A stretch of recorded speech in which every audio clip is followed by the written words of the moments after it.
सभी को राधे राधे। इस ऑनलाइन क्लास में आप सबका स्वागत है। आज हम कक्षा 9 का पद्य भाग का पाठ संख्या 4 माखनलाल चतुर्वेदी उसकी कविता कैदी और कोकिला उसके बारे में पढ़ेंगे। यहाँ पर जो कवि माखनलाल चतुर्वेदी है वो कैदी के रूप में जेल में बंद है और जेल के पास में ही एक पेड़ है, उस पर कोयल बैठी है और रात्रि को वो कोयल बोल रही है। तब माखनलाल चतुर्वेदी कोयल को संबोधित करते हुए कह रहा है, क्या देख न सकती जंजीरों का गहना, हथकड़ियाँ क्यों यह ब्रिटिश राज का गहना, कोलू का चर्रक चूँ जीवन की तान, गिट्टी पर अंगुलियों ने लिखे गान, हूँ मोट खींचता लगा पेट पर जुआ, खाली करता हूँ ब्रिटिश अकड़ का कुआ, दिन में करुणा क्यों जगे रुलाने वाली, इसलिए रात में गजबटा रही आली, इस शांत समय में अंधकार को भेद, रो रही क्यों हो कोकिल बोलो तो, चुपचाप मधुर विद्रोह बीच इस भांति बो रही क्यों हो कोकिल बोलो तो, काली तू रजनी भी काली, शासन की करनी भी काली, काली लहर कल्पना काली, मेरी काल कोठरी काली, टोपी काली कमली काली, मेरी लोह श्रृंखला काली, पहरे की हूँ कृति की ब्याली, तिस पर है गाली ए आली। अभी अपन ने इस कविता का वाचन करा है, अब इसका अर्थ समझेंगे।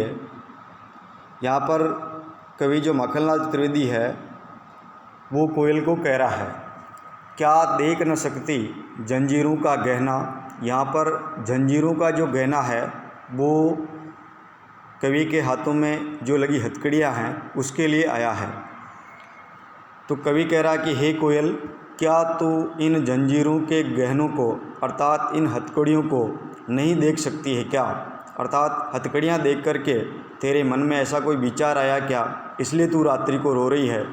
हथकड़ियाँ क्यों, हे कोयल तू इनको हथकड़ियाँ क्यों मानती है, अर्थात ये हथकड़ियाँ नहीं हैं, यह ब्रिटिश राज का गहना अर्थात अंग्रेज़ सरकार के द्वारा दिया गया आभूषण है।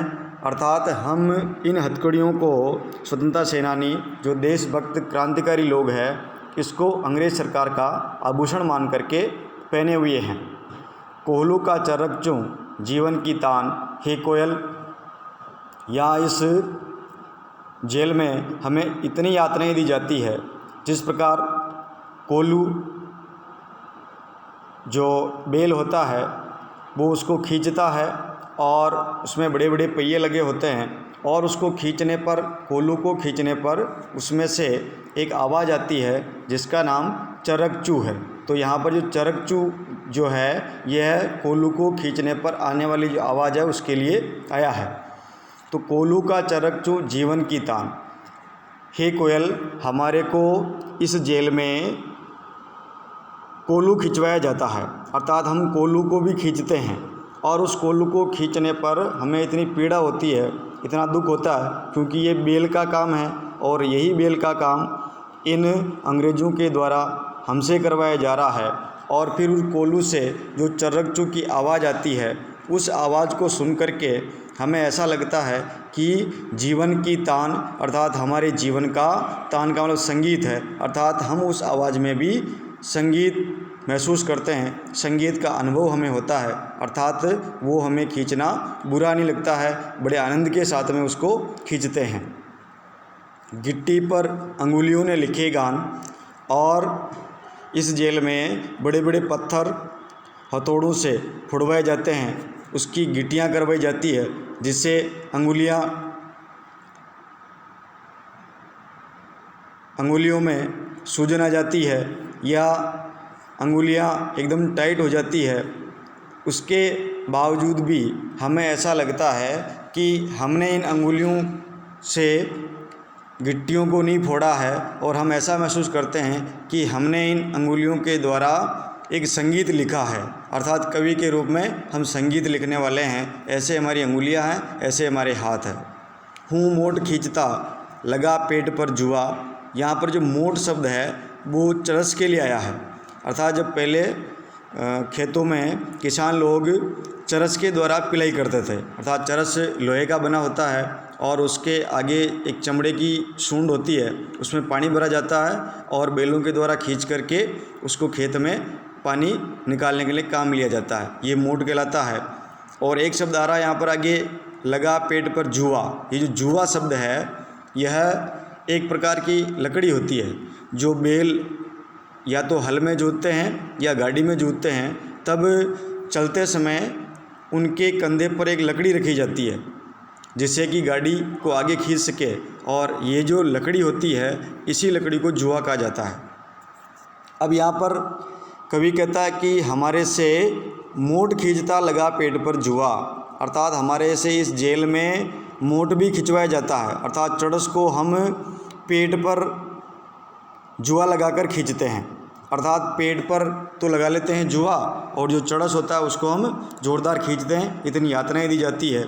और इससे हमें लगता है खाली करता हूँ ब्रिटिश अकड़ का कुआं, और फिर चरस को जब हम खींचते हैं तो उसमें से पानी निकलता है। उसी प्रकार हम ऐसा महसूस करते हैं कि इस चरस को खींच करके अंग्रेज़ सरकार का जो अहंकार है, ब्रिटिश साम्राज्य का जो घमंड है, उसको हम दूर कर रहे हैं और ऐसे इस कुएं को हम खाली कर रहे हैं।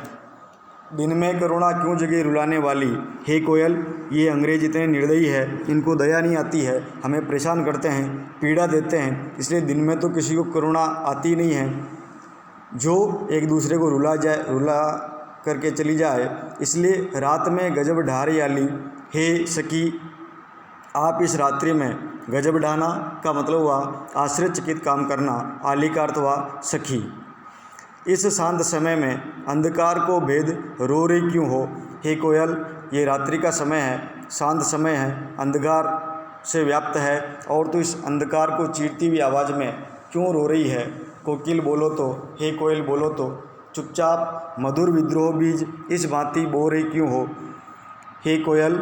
विद्रोह बीज का मतलब हुआ क्रांतिकारियों में उत्साह भरना, क्रांतिकारी जो देशभक्त लोग हैं उनमें अंग्रेज़ों के खिलाफ ऐसी विरोधी भावनाएं भड़काना।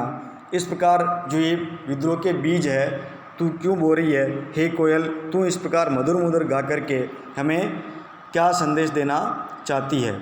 फिर आगे कवि कहता है कि काली तू, हे कोयल, तेरा रंग काला है, रजनी भी काली, रजनी का अर्थ हुआ रात्रि, रात्रि का समय भी काला है, अर्थात अंधेरी रातें हैं। शासन की करनी भी काली, शासन का मतलब हुआ अंग्रेज़ सरकार, और करनी का अर्थ हुआ काम, काला का मतलब बुरा। अंग्रेज़ सरकार के जो काम हैं ये भी बुरे हैं, अर्थात ये सबका बुरा ही करते हैं। काली लहर अर्थात एक प्रकार का जो अंग्रेज़ सरकार का एक वातावरण बना हुआ है, ये वातावरण भी इनका गंदा है, बुरा है, क्योंकि ये जितने भी क्रांतिकारी है, देशभक्त लोग हैं, उन सबको पीड़ित करते हैं, प्रताड़ित करते हैं, दुखी करते हैं। इसलिए यहाँ की लहर भी काली है, इनके विचार भी काले हैं, बुरा ही सोचते हैं, देशभक्ति की भावना, भारत माँ का विचार इनके मन में नहीं है। मेरी काल कोठरी काली, और मैं जिस काल कोठरी में बंद हूँ जेल में, उसका रंग भी काला है, बड़ी बड़ी उसकी दीवारें हैं। मेरी जो टोपी है वो भी काले रंग की है, और मुझे ओढ़ने के लिए इस जेल में जो कंबल दिया गया है उसका रंग भी काला है। और मेरी लो श्रृंखला काली, और मेरे हाथों में लो श्रृंखला का मतलब हुआ लोहे की सांकल जिसको अपन बोल सकते हैं, या लोहे की जो हथकड़ियाँ हैं उसका रंग भी काला है। और तो और पहरे की हुक्कृति, पहरे का मतलब हुआ इस जेल में हमारा ध्यान रखने वाले अंग्रेज़ सरकार के जो सैनिक हैं, अर्थात जो पहरेदार हैं, उनकी हुक्कृति का मतलब हुआ हुंकार, हुंकार का अर्थ हुआ आवाज़, अर्थात डरावनी जो आवाज़ होती है उसको हुंकार या हुक्कृति बोलते हैं। और ब्याली का अर्थ हुआ सरपीणी, अर्थात जो सरपीणी होती है वो काले रंग की होती है, और जब वो फुकार मारती है तो उससे लोग डर जाते हैं। उसी प्रकार यहाँ इस अंग्रेज़ सरकार के द्वारा नियुक्त किए गए जो पहरेदार हैं, इनकी हुंकार भी उस सरपीणी के समान डरा देने वाली है।